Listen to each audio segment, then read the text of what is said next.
Mangroves are one of the most important ecosystems in the marine life. Actually, this place where we are, it was all destroyed. There was no one, not a single mangrove right here. We are in Caracol right now. Is the second largest mangrove ecosystem by surface in Haiti, and it was degraded by the population because they need wood for food.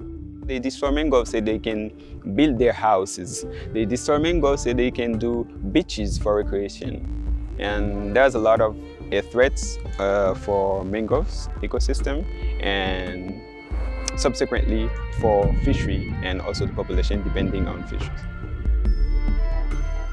I'm the Field Operation Director for FOPOBIM, which is Fondation pour la Protection de la Biodiversité Marine, an NGO working in marine biodiversity protection.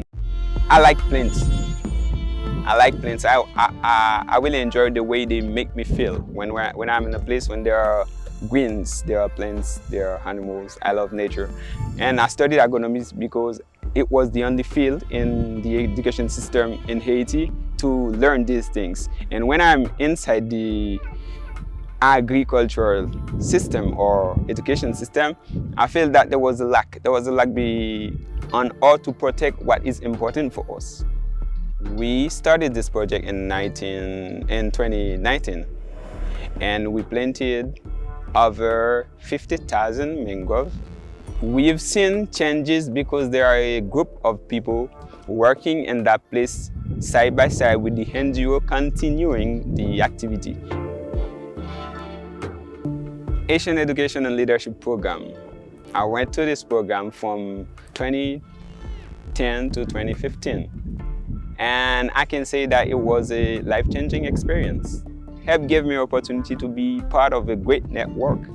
People doing amazing things, people doing great things, not only for them personally, but also for the community they live in. And that's why we all want to be part of.